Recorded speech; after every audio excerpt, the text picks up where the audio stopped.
Boom. Go, Clint. Oh, yeah. Oh, yeah. Well, indeed, we are here. Welcome to the Hamityville Horror. Thank you for visiting. I am Clint. I am Don. And we are joined here today with a very special guest. Very special guest. Very special. This guy's done everything from acting to announcing to professional wrestling. Some of you may know him as the Lost Leatherface. I know you as the voice of Monster Garage. So welcome the Big Swag, Brett Wagner. How you doing, man? Thank you, buddy. Master fabricator. Yeah, boy. That's why I chose it. Yeah. Oh, thank you. Yeah, 20 years doing the voice of Monster Garage. It was one of my favorite gigs to do. Mm-hmm. Yeah, that's really cool. Yeah, I don't know how you got into that, but I know that didn't they ask you to do your wrestling announcing voice when you did that? Yeah. So, so that would have been about 20 years ago. I did. I was 30 years old, so probably maybe a little longer than that. But I was having a midlife crisis, and I got into the world of professional wrestling. And we did a documentary for this guy, Tom Beers, THOM. Tom Beers, who created Monster Garage, Deadliest Catch, Ice Road Truckers, every blue collar show you can imagine. And he said, hey, Swag, you want to do your wrestling voice for me for a new TV show? And I said, does it pay? And he goes, yeah.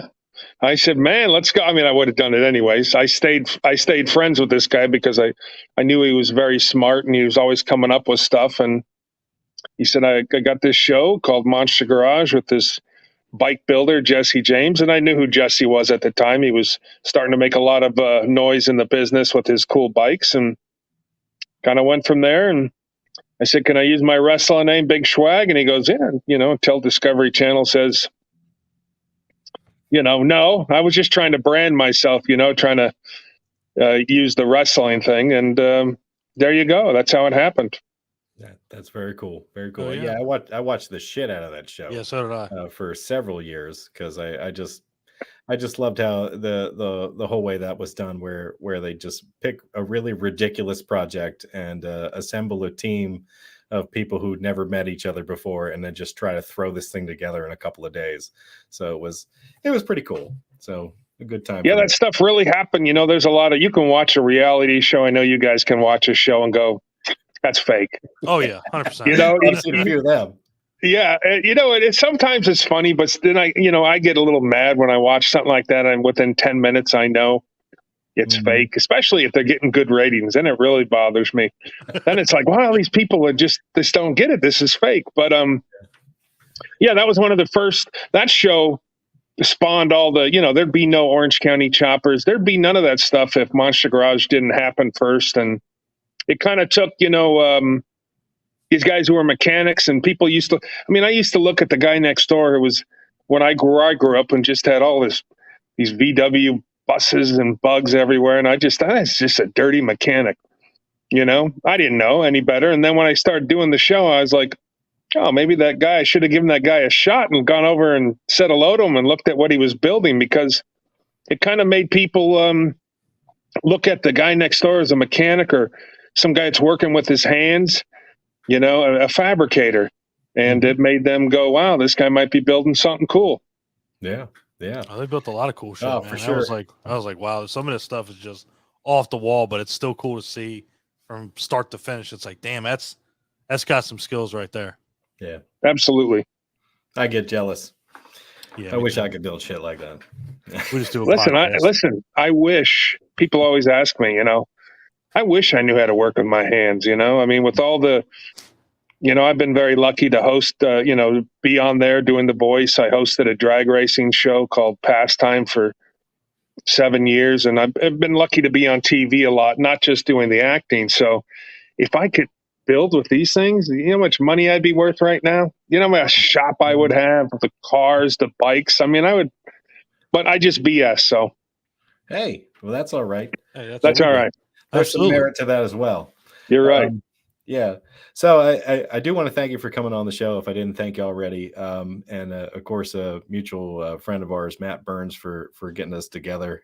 Shout out to him. He's a really cool guy. Oh, yeah. Well, listen, let me say real quick. I've been I've been hearing about you guys, and I see you do some. You've been doing some stuff. You've been putting in some hours. You're putting in the time. So, I'm starting to do my own podcast now with my buddy John Henderson, shooting the shiz with DK and the Schwag. So it's not an easy thing to do, and you guys have been doing pretty good. So congrats to you guys. I appreciate thank you, man. that very much. Yeah, that's awesome to hear from you, man.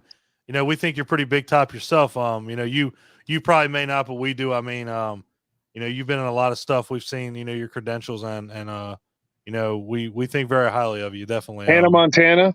Come on. Hey, I was going to say Hannah Montana. I was going to say Drake and Josh. I mean, you've been on Buffy, everything. Angel. Buffy, Angel. I mean, Nip Tuck, you name it. Oh my gosh. Probably been on it.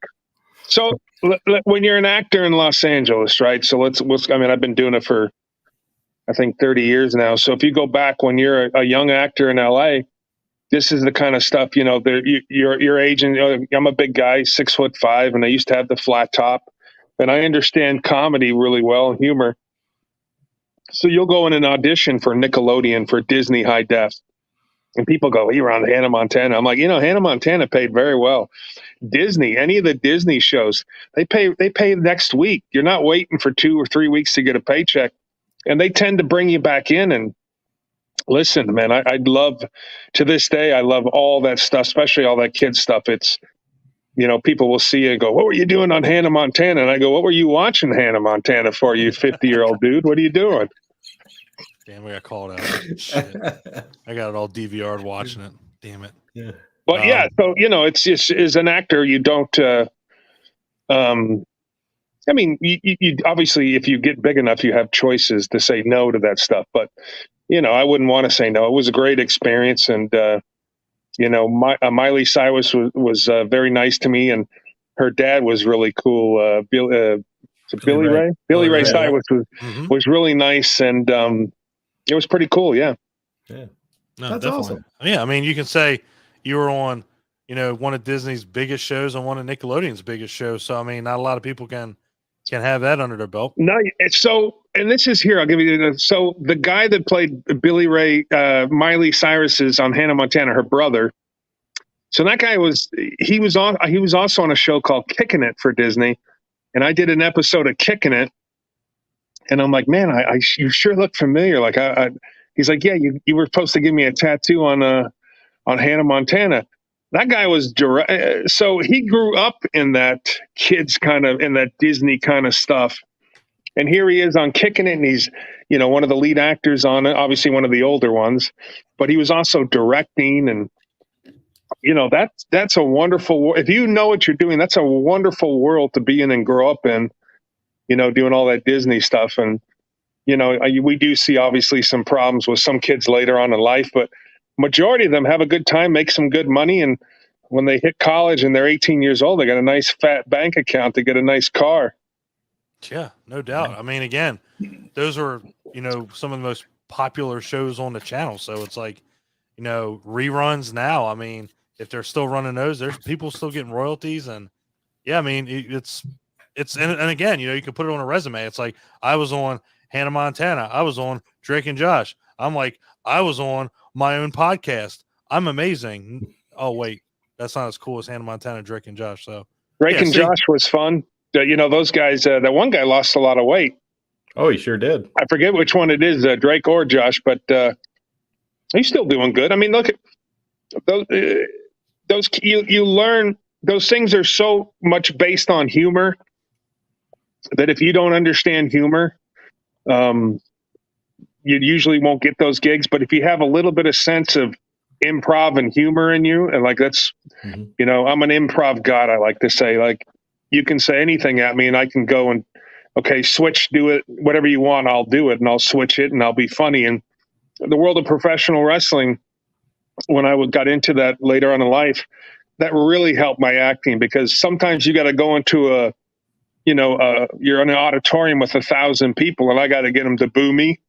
I got to get them to laugh at me. I got to get them to cheer me. And that's why you see like some of these guys like John Cena, Batista, The Rock, for God's sakes, you see how good they are as actors, and the humor. It's because of that pro wrestling. It's because of that what they started doing beginning of their lives, early on in their careers, to be able to just, to get like The Rock and those guys, to get 30,000 people to boo you or cheer you. That's not an easy thing to do. And once you learn that, being in front of a camera is not that big a deal. No. And it's funny that you mentioned that because, when you're doing like the interviews that like The Rock did, it was him, the announcer, and the camera guy. Like they didn't have an audience. Like you literally had to just on the fly be as funny as you could be as big an asshole as you could be. With no crowd reaction. With no crowd reaction. You're just literally talking into a camera. And people like John Cena, like The Rock, and like yourself. I mean, it gets you used to being in front of a camera, like you said. And then when you go out and do something, it's nothing because you've already done it. 100%. It's not that big a deal. And people, there's so much in wrestling. There's a lot of psychology in wrestling. So people just think it's guys going out there and you got to be a great athlete. Nope. There's reasons you do things. There's a reason I'll do something as a manager in pro wrestling, because that's really what I was. I was like a heel manager, like Bobby the Brain Heenan. I started too late in life. I was too fat and out of shape, to really wrestle. I think I had 2 wrestling matches my whole life, and they were so bad. But I could talk really well, so they wanted to use me as a manager, which I wanted to do anyways. Like a Bobby the Brain Heenan or a Jimmy Hart and Paul Bearer and those guys. So, but once you figure that out, it's and how to get, whether it's sometimes you're wrestling in front of 10 people in a little house show or something, or in a little VFW hall. So whether there's 1,000 people there, whether there's 20, or whether there's 20,000, you got to know how to work that. And the psychology tells the story. And if you don't understand psychology, well, you can't really tell that story. Yep. No, wrestling is storytelling. That's one of its biggest things, and being able to sell it and being able to understand it. I mean, I've watched wrestling since, the people that you mentioned, Jimmy Hart and Bobby the Brain Heenan, grew up with watching Stone Cold Steve Austin and The Rock, and, knowing how they performed and how they got like they are and how, how big they are, because they understood it better than, a lot of people that are in the business today. I mean, Triple H, for God's sakes, look where he started and look where he is now. I mean, granted, he married Stephanie McMahon, but he still knew what he was doing from, the 80s to now. And one of the best in the business. I got to do it's funny. So when I was working for a company called Ultimate Pro Wrestling, it's where John Cena came from. Mm-hmm. He used to be called the Prototype. Mm-hmm. It's where Samoa Joe came from. Triple H came in. It was going to be the Undertaker, and they're like, and I had my guys, the Schwag Army, and I had my guys like, part of the Heenan family kind of thing, but the Schwag Army guys, and we were going to do something with the Undertaker, but he had the Universal Studios had that Undertaker, Halloween Nights thing, and Undertaker was there. So Triple H was in town, and they said, okay, Triple H will come in. And they said, hey, you're going to do a bit with Triple H. And I was like, are you kidding me? And this is when Triple H was, he's still jacked, but, you got to imagine 6'4.5", just 280 pounds, just jacked. And, I'm honored to work with them. I mean, that's where you see a lot of the guys in the back get pissed. Oh yeah. Right. They're like, well, what the hell does Schwag get to work with them for? How about a wrestler? But he just wanted to come in. He does a little bit, and he took out a couple of my guys, and then all my guys run to the back. And when I turn around, I'm by myself, and I got to go in there and Triple H, I'm going to give you a working punch. And I'm like, what the hell, God? And then he gave me the pedigree. And I took it, and I was so excited afterwards, because I just got to work with the, WWF back then, WWF heavyweight champ. And I mean, sometimes you see the video and you got 1,000 people going, kill him. You've done your job. But absolutely. One of the hardest things in the world to do is to be a pro wrestler. I mean, there's only so many spots open. And I still will sometimes tell guys, if you don't learn to talk and cut promos like The Rock, like Batista, John Cena, if you can't really go into that character, which it's just like doing a horror movie, or it's just like acting. You got to get into that character. You got to be that guy. And if you can't be that guy, because in pro wrestling, they will saddle you in the beginning with some of the stupidest gimmicks, as we call it. You know, especially in the big leagues, they'll give you a gimmick just to see if you can do it. Mm-hmm. You know, and if you can sell it, and then and then the rest is Sami Zayn. Is it Sami Zayn right now? Is that the name I'm looking? Uh-huh. This guy is over, right? And he's had some dumb gimmicks over the time of his life, but he is so over right now, and I'm so happy for that guy. But if you can't get that gimmick over and you can't talk, it doesn't matter how big you are. Nope. They'll stick you with a manager if you can't cut a promo. Oh yeah. And me being a manager, I want to get over. I want to get the heat. I want to, you know. So I try to tell guys, learn to cut your promos. Doesn't matter if it's the stupidest gimmick in the world. You got to get it over. Sorry, Clint. That's our thing, man. We you know, with like that's why Paul Heyman wound up with Roman Reigns, was because, you know, Roman Reigns, there was a time when that was WWE's, you know, cash cow. Roman Reigns, you know, wins the Royal Rumble, has The Rock come out, who he's related to. And when The Rock comes in and you boo The Rock, or you boo anything to do with The Rock, that means that's a bad sign. You know that's a bad sign, because you know you should get the loudest pop ever when, you know, The Rock comes back. But, you know, yeah, Sami Zayn with this bloodline storyline, I mean, it's so good. I'm not going to say, you know, they should win an Oscar for it, but it's been some of the best storytelling I've seen. It's in a so long good. Time. I didn't like them at first, right? I'm like, I don't, this Uso stuff. But if you watch Sami Zayn, he makes those guys laugh. You know, he's making them laugh in the ring, and they're trying not to laugh because you don't want to, you know, it's kayfabe. You don't want to give away that the guy's making you laugh in the ring, because you're supposed to be serious. And he is so good. Mm-hmm. I mean, it's just amazing. No, you're right. You're right. And it's funny. You mentioned, you know, being able to talk. There was a time when Roman Reigns and John Cena were in the ring together, and I remember Cena calling him out, like he was like stumbling over his words, like he hadn't rehearsed his bit, and Cena called him out on it. He was like, "It's called a promo. If you're going to be head of the class, you're going to have to know how to do this." It's like, damn, that's fucking brutal. That was on Monday Night Raw that he said that on. I was like, damn, that's brutal. Well, sometimes it's improv, right? You know what you got to go do out there. You know what you got to get over. But I'm going to tell you, when John Cena started, he was rapping all the time. He was cutting promos all the time. Mm-hmm. He was a guy that you knew, because I helped run promo class, you know, back in the day. And John didn't need any help. John worked on those promos all the time. He worked on rapping. I'm like, what the hell is rapping going to ever do for you? Well, you know, his first album that WWE put out, I think, sold 6 million albums. So I apologize, John. One of the nicest guys in the business. He was the doctor of thugonomics. So it was like, that's right. He's gotten over. Now, listen, through his career, he's had to do a lot of different gimmicks, right? They all come back, and it's not too far off from who he is, but still, if you can sell it, you can sell it. And, you know, and the proof's in the pudding on how well he's done over 20 years in the business. And now with his acting, you know, I mean, God knows what he makes a movie, 10, 15 million. I mean, come on. Right.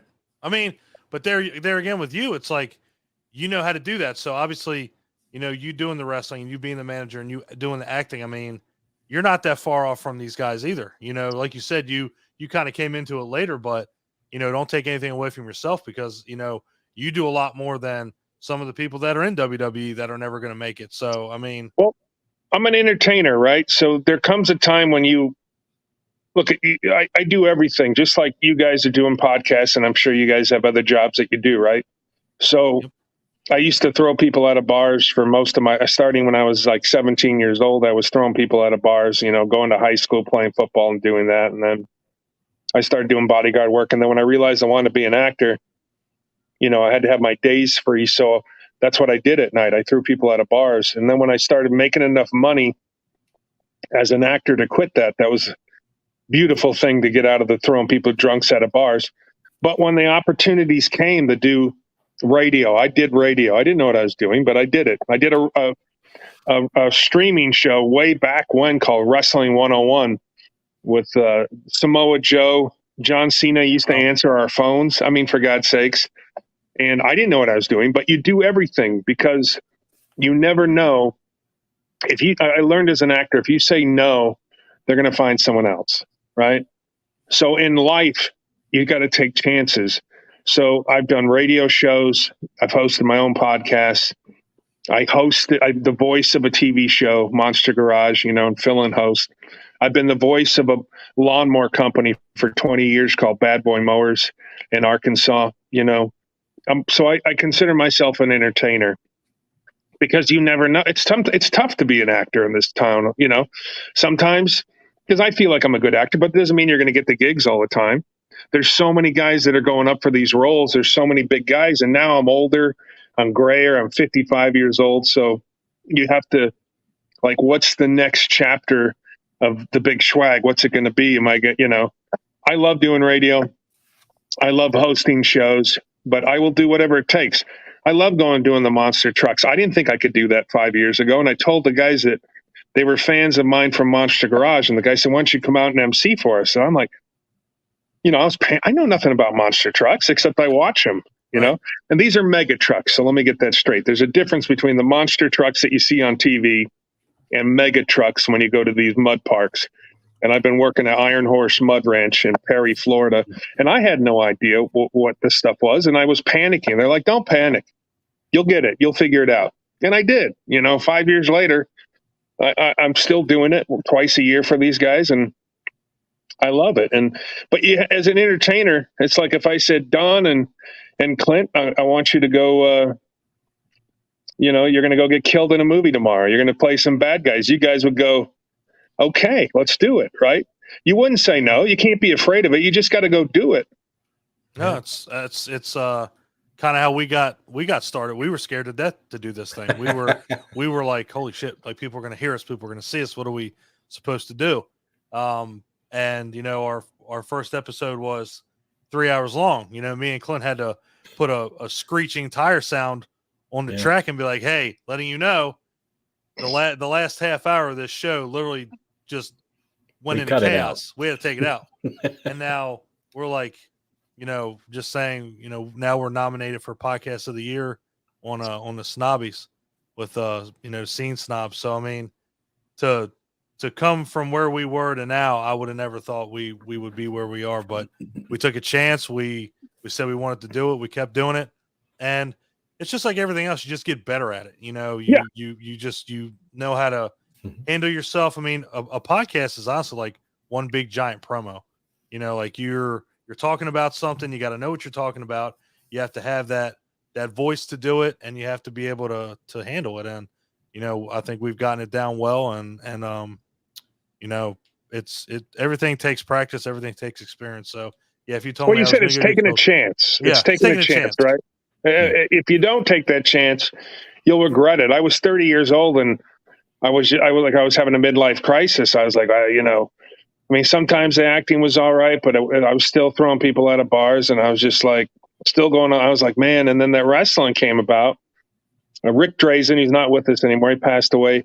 He was an old time wrestler. He used to work out with. In fact, he designed the Gold's Gym logo. He used to work out with Schwarzenegger and all these guys, and he was still doing pro wrestling. I said, "Can I come manage you?" He goes, "You know anything about pro wrestling?" I said, "I've watched it for 30 years of my life." So so he said, "Yeah, okay," because we used to go on auditions together, So I went and managed him my first time ever. He got hurt within like 40 seconds of the match, and I was like, I don't know what to do. I grabbed the clipboard from somebody, and I went up and hit the other guy in the back of the head, who was a big dude, by the way, like Sylvester Turkai, 6'6", 340.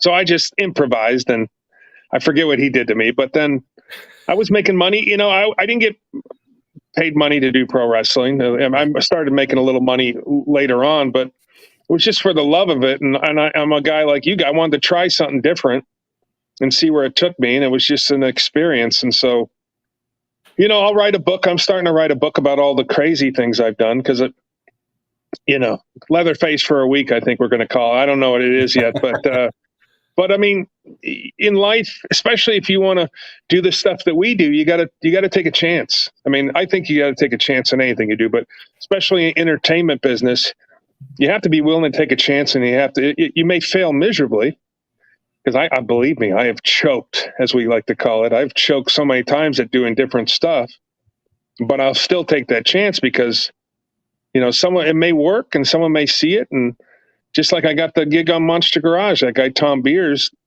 liked me and liked my voice, liked the big swag thing, and said, "I think you'd be good for this." And I was like, "Let's go for it. Let's try it." Yeah. I think that's a good way to be. I mean, try as many things as you can. I mean, that's a good strategy if you're trying to make it in entertainment, because I mean, one thing doesn't work out, you've got other experiences to fall back on. So, I mean, I think that's smart. One of the things that I think impresses me the most is that, you know, despite your accomplishments in your career, you're actually a real horror fan.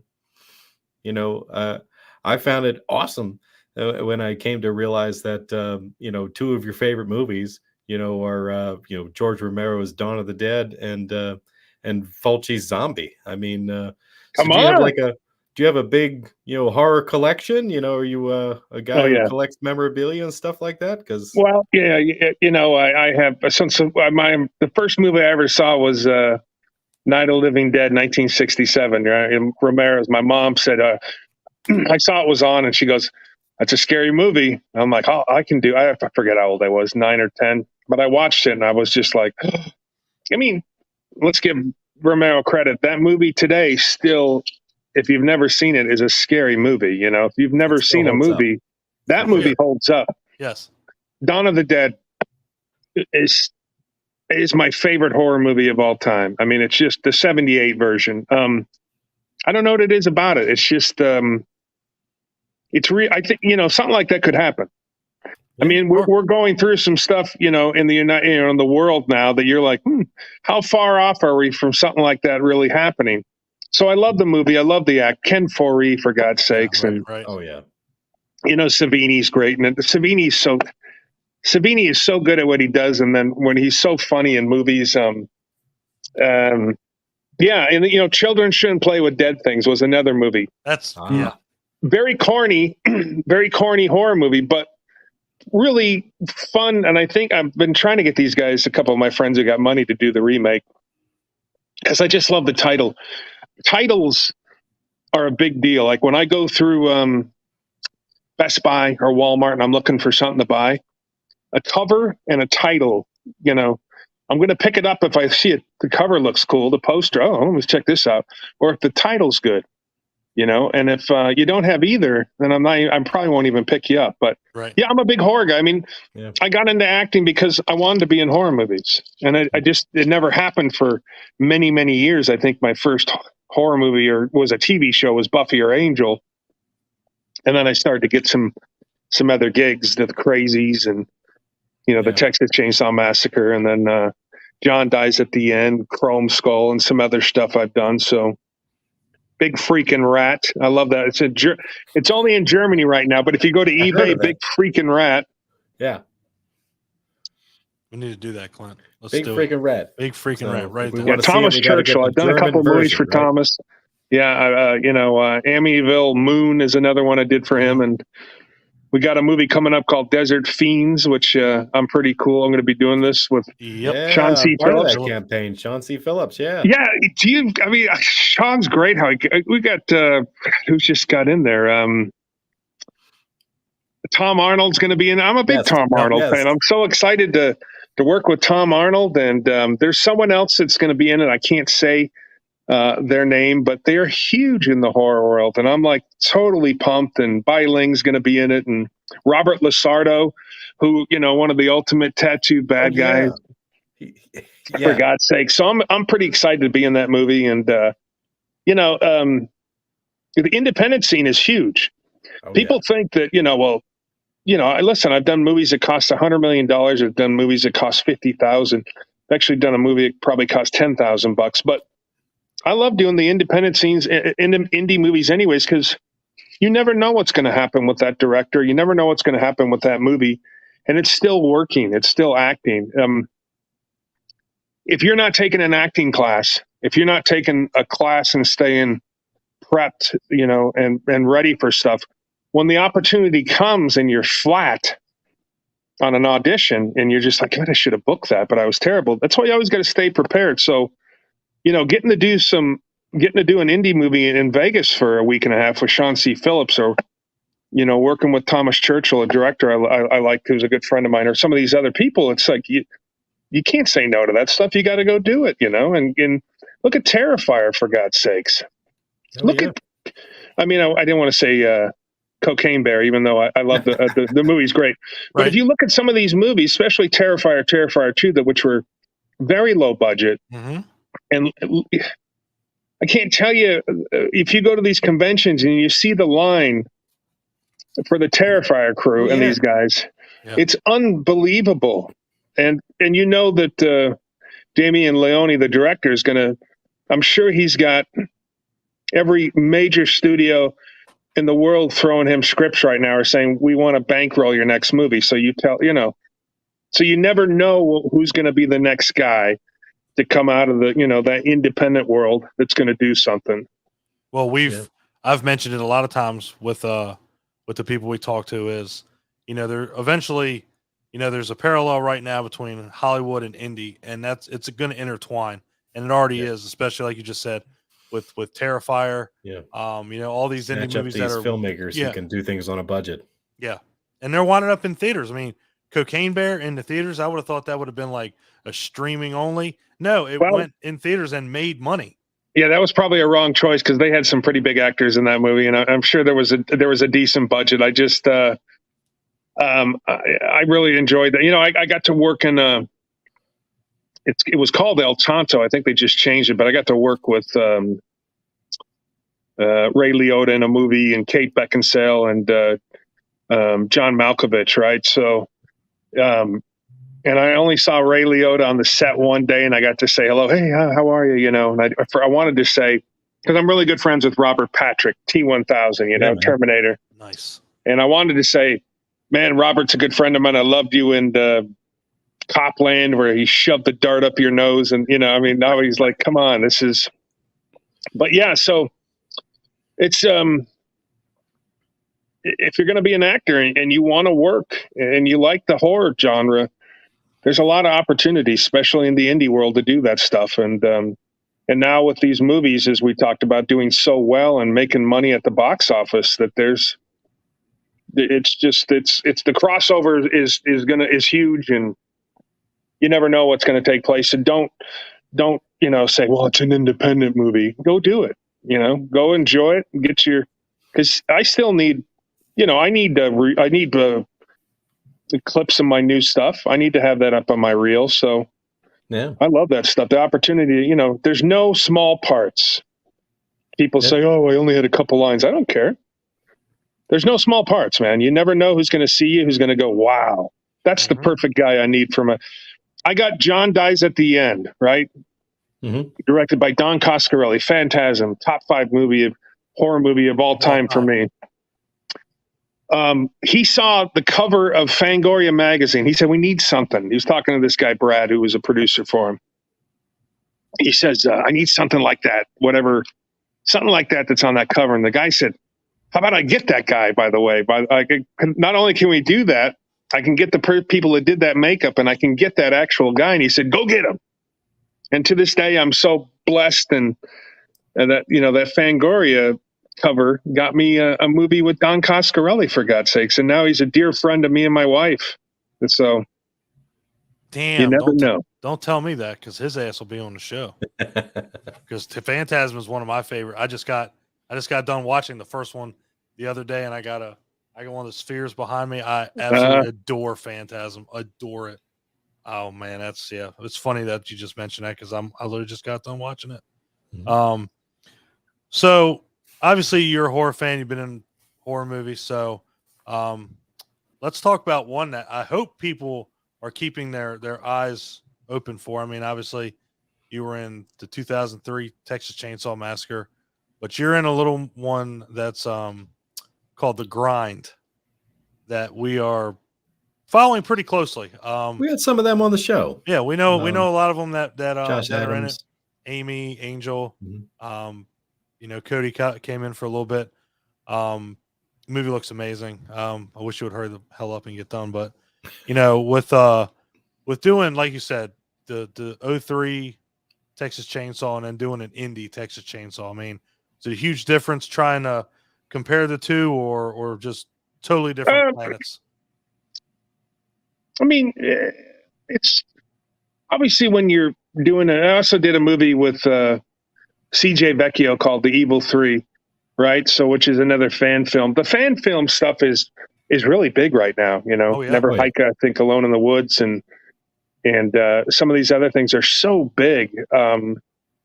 You know, the filmmakers aren't making any money on it because they can't make a profit on a fan film.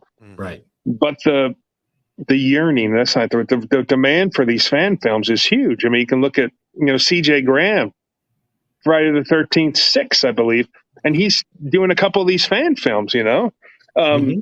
It's a big deal. And, you know, The Grind was fun to work on. They shot it really quick.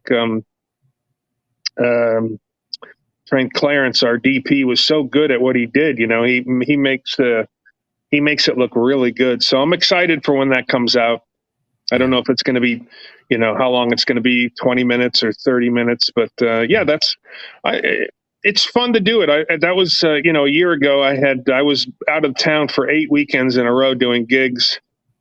Bad Boy Mowers, The Grind, The Evil Three, you know, Frightmare in the Falls in Canada, which, by the way, if you've never been to Frightmare in the Falls up there on the Canadian side of Niagara Falls, wonderful, wonderful show to do.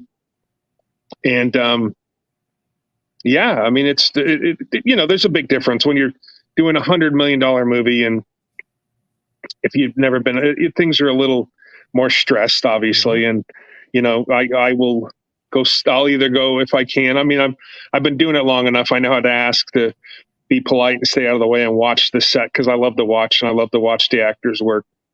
On the movie El Tonto, which I think they've changed the name, you'd have to look up for me there. On Charlie Day is the director, but I wanted to watch. I had a couple scenes with John Malkovich, and then I wanted to watch the guy work. You know, I just wanted to sit off to the sides, and I asked Charlie, can I sit over there and watch? He goes, yeah, that's fine. So yeah, but you know, when someone's got a lot of money riding on a thing, it's a little different. When it's not so much money riding on it, it's a little more loose and relaxed, and you can have a little bit more fun. But you know, you can still have fun on a $100 million movie. It doesn't really matter, you know. So, No, definitely. I think they changed the name to Fool's Paradise. That's it. Thank you, buddy. Thank you very much. Fool's Paradise. That thing, we did that like 3.5 years ago. Yeah. So I'm hoping, because I took some pictures and I want to be able to post them, and I can't post them until we, you know, until the previews start coming out. But yeah, that movie, it's great. You know, I'm a big fan of Charlie Day's. You know, from absolutely. It's always sunny in Philadelphia. Yeah, he's so fun, and he was so nice. And I've also worked with some directors that aren't so nice. You know, where you can't ask them a question because, you know, you're a guest star. You're just a guy that's got a couple. But he was really nice, and I said, hey, you know, can I do this? And he go, yeah, sure. Or he would come up very politely and say, nah, you know. Yeah. And that's fine. It was really exciting to work with him. And so I try to take the good with every movie I do, whether it's a low budget, whether it's a big budget, whether it's a TV show, whether it's a podcast like this. I try to enjoy myself and take something from it and learn something. And if you're going to be an actor, an entertainer, like, you know, all of us are here, you gotta try to start thinking that way. Otherwise, I mean, you can go down that dark hole, because when there's no work or there's nothing going on, and you're just like, they've forgotten about me, and you have to recreate yourself all the time. You know, stay relevant. You just have to stay relevant. You have to stay relevant. You have to stay in the public eye. It doesn't matter what it is. But you know, a prime example is Brendan Fraser, right? Oh, people go, well, he's been doing a TV show that not a lot of people know about. But the guy has always been a tremendous actor. You know, it's just like when Tarantino gave John Travolta a chance, and that brought John Travolta back, and all of a sudden he was doing movies. Mickey Rourke, you know, after The Wrestler. I mean, these guys have not forgotten how to act. No. Right? Hollywood may have forgotten about them, but when they get the opportunity, you go, wow, that's right. God, he's such a good actor. Where's this guy been for 15 years? Well, he's been there. It's that old cliche. Fall off the bike, you just get back on and pedal, and that's what it's 100%. like. It's like you haven't done it for so long, but you never forget how to ride a bike. 100%. Well, Jesus, I don't know if that's true. Okay, you're right. I mean, I tried it like 2 weeks ago and almost I broke. couldn't ride a bicycle. I mean, I could get on a bicycle, but I better be going downhill. Yeah, exactly. Like I ain't pedaling, I ain't balancing. I'm just going, Yeah. shoot, and I'm good. Mhm. But yeah, so I want to make sure. Let's see. I got to share something. Him. These comments are crazy. From we have a pal called Slutty the Clown, Claire Bacon. She's been in a few movies, so she's following everything you're doing. She can't wait for the grind. Big Buffy Angel fan girl, so she knows who you are. Look her up if you get a chance, because Claire Bacon is incredible. All right, Claire Bacon. Yep, Claire Bacon. Just want to make I sure already like her name. Right. Yeah. So there you go. I just want to make sure I threw it out there. Want to make sure our other fangirl Nicole. I have to say Sons of Anarchy just because if I don't, we'll get messages at 3. She loves that like show. you didn't even mention Sons of Anarchy. All right, sorry, damn. There. Oh yeah. Shout out. I love doing Sons of Anarchy. Now, I played a guy, Johnny Yates, who they thought I was a sex offender. Not one of my mom's favorite gigs I've ever played, but yeah, I played that was the first season, 3rd episode, right? And at the time I rode with the motorcycle club. So, I would come down to the set, my patch and everything, and on my Harley, and, who knew now I knew Kim Coates, he used to come to a cigar store I worked. So I was friends with Kim. I know who Ron Perlman was, of course. The rest of the cast, I'd never heard of, I didn't know these guys. And here I am, this big giant motorcycle guy coming and thinking I'm cool. And, it was a fun set to work on. I got the BS with Kim Coates, which I always love to do. If you ever get a chance to meet Kim Coates at a convention or out on the street, one of the nicest guys in the world, tremendous actor, tremendous Canadian actor, but just a great guy. And so that was awesome. Now, in retrospect, my part was just like a co-star, as we call it. And I didn't have a lot of lines, and it probably would have been better to say, let's wait and tell my agent, see if we can get a better role. But you never know how big a show's going to be. And who knew that Sons of Anarchy was going to be one of the biggest TV shows, in the last 20 years, but it was fun to do. People still, if you Google Johnny Yates, and I come up, and I got my own little page, and I was part of the Nords or the Nordics, and it was fun to do. Yeah, I love it. Oh yeah. Mm-hmm. Yeah. Well, we do want to praise some of the other things that we've seen you in. Definitely the 2003 Texas Chainsaw Massacre. I mean, I know that it didn't quite work out, and you didn't get to spend the whole time on the set. But the Kemper kill, that was all you, and that was Thank awesome. you, buddy. Yeah, welcome. there's only I got heat stroke like on the second full day of shooting, which was the big day for one of that we shot that thing, and I just knew I kept dragging that guy. And it's not that he's a big guy, Eric Balfour. He's just tall and lanky, and I just kept dragging him, looking for my stunt. I'm like, where's my stunt guy? They didn't call my stunt double in that day. Nice guy. I can't even remember his name.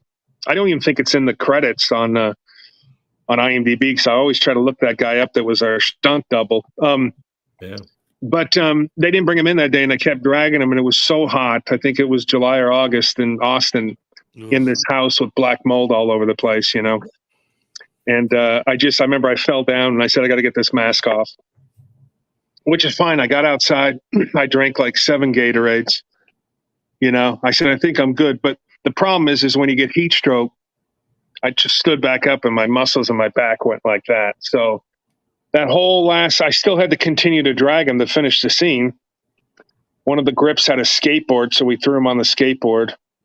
And that kind of helped a little bit, and then slamming that door shut was one of the most painful things I've ever done in my life. And then that's fine. The worst pain was then riding back in the van with everybody and getting dropped off at the hospital, because I had to go to the hospital that night. And that was psychologically the worst pain I've ever had in my life, because, and I knew, and the producer asked me, what do you think, that night? And I said, it's going to be a week, and they didn't have when you're in a movie, and I think that was $17-20 million movie, they don't have a time to wait for a week. I got I got blessed for 2 extra days because Jessica Biel got hurt the same night doing something, strained something. Okay. But, I kept calling transportation. Pick anybody up? No. Pick anybody up? And on the third days, I picked up this big loud guy, and I was like, and then, like an hour later, there was a knock at the door, and the guy goes, "I'm sorry, man." And I'm like, I get it. Right. I understand completely, so. Yeah. And then I knew who it was, too, because Andrew had worked with them on Pearl Harbor with Michael Bay. So Gotcha. more power to him. He did a great job. He was one of the most brutal Leatherfaces ever in the movie series, so he did a great job. Now, would I've liked to have finished the movie? Yeah. Come on. Yeah. I mean, as a horror guy, as we all are here, to be able, very few people can play Leatherface. I'm friends with almost every single guy that ever played it. I got to meet Gunner because of Dan Yeager. Dan Yeager and the 3D, Texas Chainsaw Massacre was doing a signing, and I went up to. I had a couple of Funko Pops I wanted to get signed by Gunner, and he was there signing, and I told him I did that part, and he goes, "I had no idea there was someone else that did that." And he was so nice. "Sit down." I tried to pay him the money. He says, "You're not paying me any money. Sit down, talk with me." So in between him signing for everybody, he was like sitting there shooting the shit with me. And I was just like, wow. Great. I was, I was a fanboy. I was so engrossed. Yeah. He said, "I had no idea that." I said, "Well, I don't talk about it very much." And because I was very embarrassed, I got rid of so much. What's terrible is I had probably, today it's probably $15,000 worth of Texas Chainsaw Massacre collectible stuff that I got rid of real quickly for no money because I didn't want to see it in my house. I didn't want to be reminded that I got the role of a lifetime for a horror guy. And then a week later, I was not the role of a lifetime. So yeah, it's understandable. Still, it must have been amazing to convince Michael Bay, to give you that role. Yeah. So I knew they were casting for a local hire in Texas. That's what I read. And I was just thoroughly pissed off. I remember telling R.A. Mihailoff, I'm like, "I got to hire some fucking nobody to do this. Some football player, some ex-Dallas Cowboy football guy that blew out his knee. Now he's a bouncer in the door somewhere out there at some strip club in Dallas."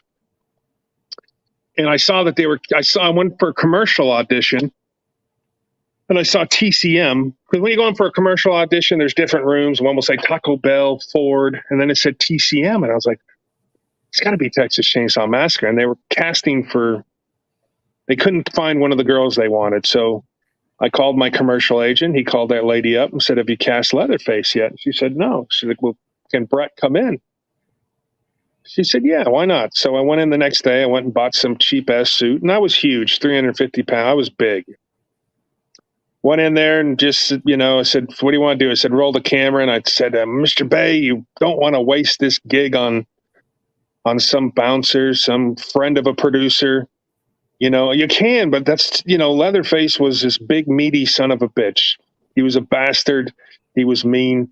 Don't waste it on someone that's never done it before." And I forget what else I said. And then I picked up, there was a little girl working the camera, and I picked her up and she squealed and like, "Put me down."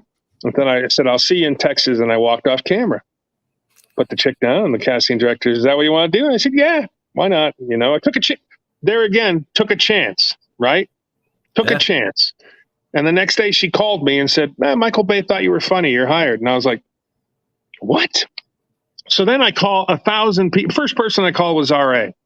because R.A. is a good friend of mine. We used to throw people out of bars together when I was very young. We used to go up for auditions together. R.A. likes a good barbecue. We'd go have some barbecue together. Great guy. And then she called me back like an hour later and said, "By the way, don't tell anybody." And I'm like, I just called 1,000 people in like an hour just because I was so happy and so proud that I got this gig. But you can't take it away from me. So some people like to say, "Oh, and that's fine." They didn't give me. My agent went to sue the company, to say, "Hey, it wasn't Brett's fault that he got hurt." So he said, "You owe him." I forget what they owed me, $35,000 more or something, whatever the deal was. And then when it came down to it, and I got called by SAG, and they said, "What do you want to do?" I said, "Just forget about it." Yeah. Bottom line is, I got hurt. and they finished a movie. And I would like to work for, I wanted to work for these guys. New Line Cinema, Platinum Dunes, Oh yeah. Michael Bay. I didn't want to be the guy that, because what if they did pay me off? Okay, here's your money. You never work for those guys again. Yeah, you'd burn a bridge right there. Yeah, you don't want to burn that exactly. bridge. No, I mean, it probably got burnt anyways. They probably were angry, and they never gave me the credit on the IMDb, which is fine. Yeah. But everybody, here's Scott Stoddard who did our mask, by the way. So when they needed a mold for Trick or Treat Studios, the only mold he had was mine from what we did before the movie. So, it's enough that some people know. And as the last couple of years, as I've been doing more shows and more podcasts talk about it, that's why I call it the Lost Leatherface, Yeah. And I'm proud of it. There's two guys that slammed the door, right?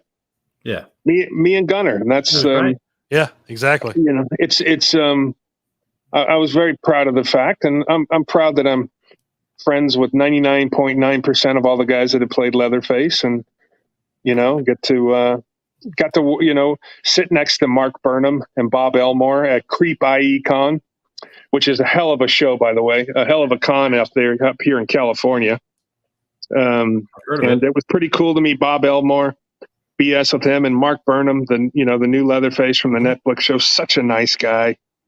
And of course, Dan Yeager, RA, these guys are all friends of mine. So, those are guys I used to go up against too in the gigs, so I've known these guys for years because we go up for the same gigs.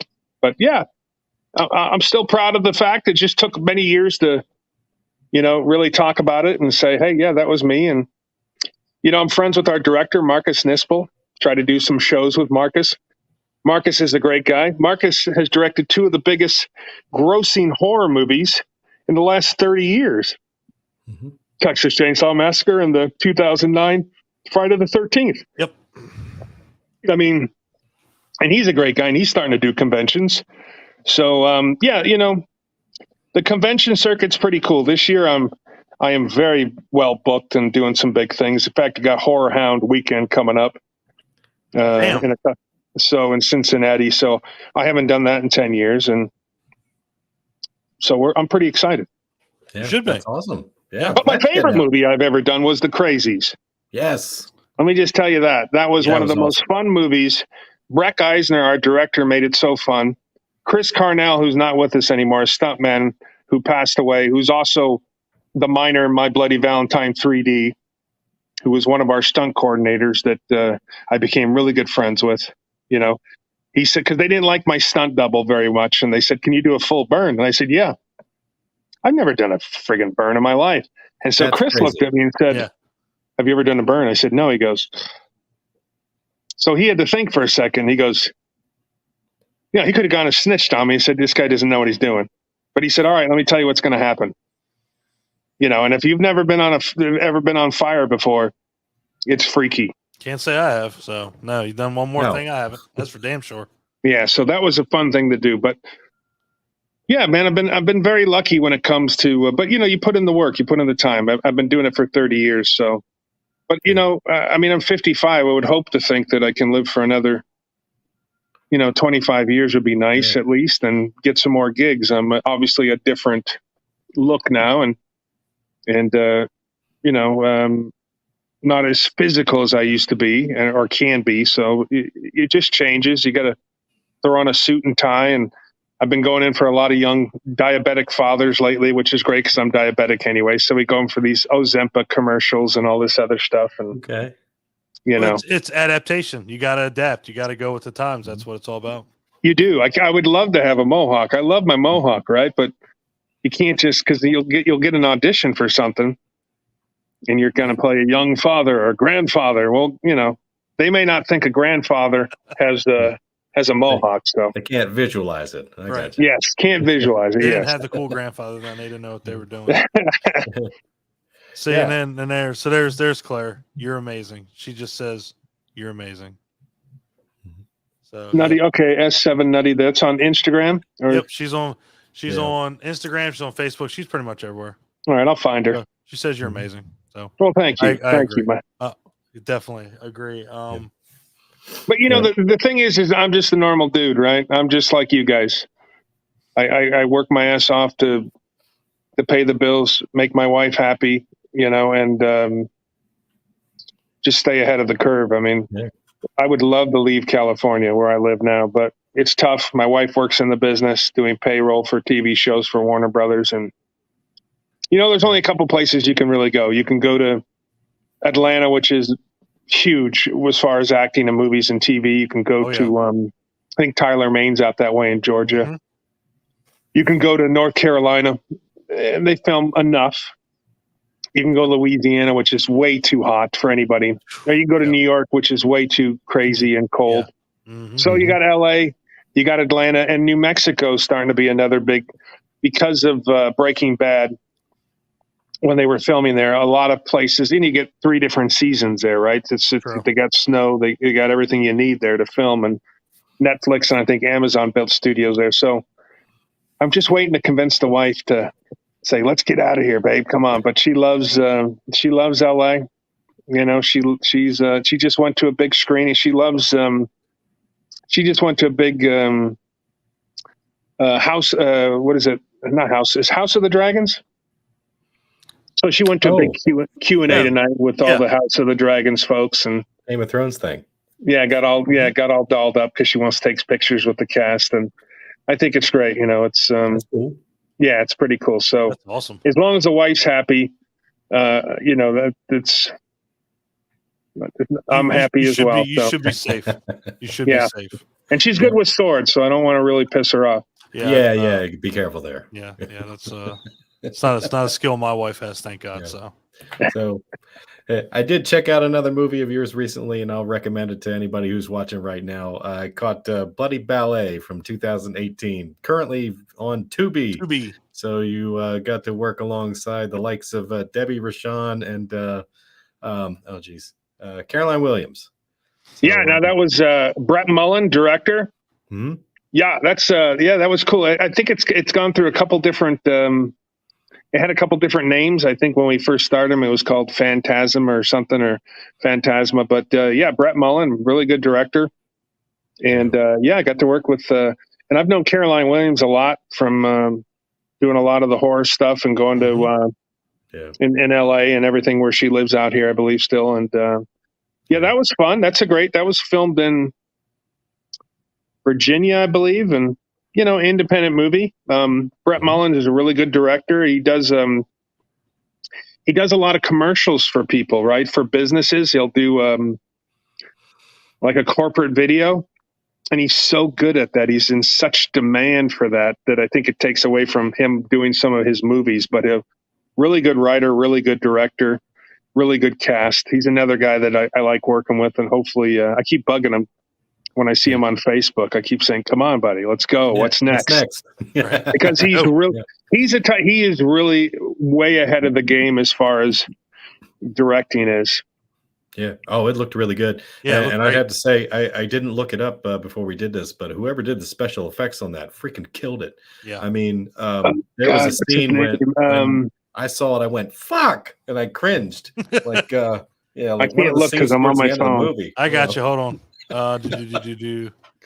this is what me and Clint do. We're usually. But I got real strong vibes of like Romero's Day of the Dead, with like full open body, organs falling out and shit like that. I mean, he is really a good over the top. There's a lot of people. Matt Cloud, Joe Harp, Deanna. Joe, that's it. Harp. Mm-hmm. That's the guy. He's so good at what he does. And I told him too before. I said, if you left where you are and came to Hollywood or went to New York, you'd be in such demand. Is it he's good. Yeah. That was a great listen. He's done a couple other movies, Brett Mullen, and used Harp as well, and some of those people. And he's a guy you should look out for, because I'm sure he's going to get back into making some movies. And I'll look for some of his other stuff. Because that was really good. Yeah. Well, thank you. Yeah, definitely enjoyed that. Mm-hmm. So tell us about this podcast that you got coming up. Well, we do. Let me get this out of my... Well, that's all right. It's all right. Take a minute. Doomsday's Crypt. My buddy John Henderson. Oh, we heard of him. We know him. Yeah, so I went and did an interview with John and became friends with him. I went out to do. He's out there in Missouri, Kansas City area, and I went out to do because of Monster Garage, and I'm a biker. I went out to do. It's called the Gustero's annual chopper show, and went out, got to meet John, and go down into his little crypt, and had a good time. And he said, "Hey, why don't we do a show together?" And I'm like, "I'll do a show with you. Sure, let's do something," because it's great. Look, we get to promote a lot of the independent filmmakers out there and have some big people. I think we're going to have Doug Tate on Saturday. Doug's nice. Oh, yeah. Doug's been in everything. I got Michael Bailey Smith, who's a good friend of mine, will be coming on, and Jason Brooks, another filmmaker and director, is going to be coming on yeah, soon. you go. Vengeance. Yeah, I liked Vengeance. Vengeance and Vengeance 2 Vengeance were 2. 1 and 2, right? Great. Yeah. Mhm. So, and John turns me on to a lot of that stuff. So, Shooting the Shiz with DK and the Schwag is what our show is. He also does another one with Beatrice. Yeah, Bupley. Yep, Beatrice Bupley. Yeah. Yep. So, and John is he's like us, right? He's such a fan of horror that it's nice. John's real quick. He's good. So I prepare because I'm always afraid I won't have enough questions for somebody. And John's very easygoing. He just off the top of his head will have stuff. But so we work good together. I really enjoy it. It's again, it's another avenue just to be fresh and do stuff and use your mind and talk about stuff. And because of him and a manager I work with, Sean Clark. I don't know if you guys know Sean. Sean manages everybody in the convention world. And so I'm excited because we're going to go to Denver Crypticon this year, which will be a first in Denver. So I'm pretty excited about that. And I love doing it. I mean, it's and look at, as an actor, I got carte blanche. I'm meeting all these guys who are directors and everything that are coming on. So it's good. And hopefully some of these guys will go, yeah, I could use a big redneck. Let's go. Yeah. No doubt. So when we get the American version of the freaking big rat or whatever that was. Yeah, big freaking rat. You know what we'll do is we'll get you guys both on, because we'll have you guys on one of our shows just because you guys have been doing this a little bit, and it's nice to see that you got nominated for stuff. And as I said, I heard about you guys because I know you've been doing stuff, and Matt Burns has talked you guys up. Which, by the way, I'll be going out there to Carolina Fear Fest for Matt this year. Awesome. So I'm pretty excited about that. We'll be there to see you then, because we're going as well. All right. Are you going to have a booth, or are you just going to hang out? We usually just hang out. We usually just shoot the shit with everybody, and if we can get an interview here and there, but mainly it's just come hang out with you guys. Yeah. Well, I'll be doing full Leatherface costume photos. So you make sure that we get in and get in a photo with you guys in the full costume. Absolutely. Here's a guy, Jordan Duforic, who's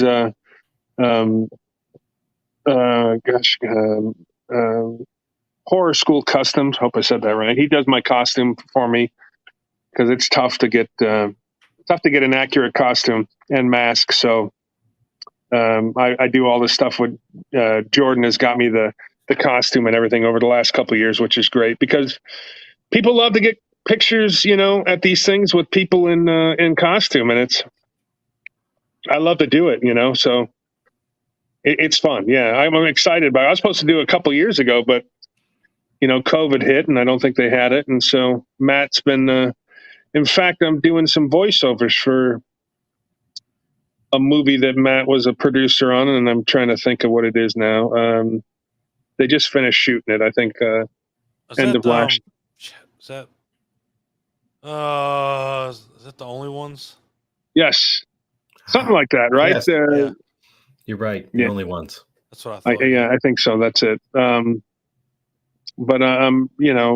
excited to go out there and meet Matt, and it's going to be a fun time. I think my buddy Robert Mukes is going. Yep. From House of a Thousand Corpses, and they got a real big lineup, so it's going to be great. Yeah, we're looking forward to that. I think it's going to be a good time. We had a great time when we went. The one year we had a blast. When we had Felissa Rose was there, and we had a couple people there that we hung out with. Dave Sheridan was there. Oh yeah, it was a good old time.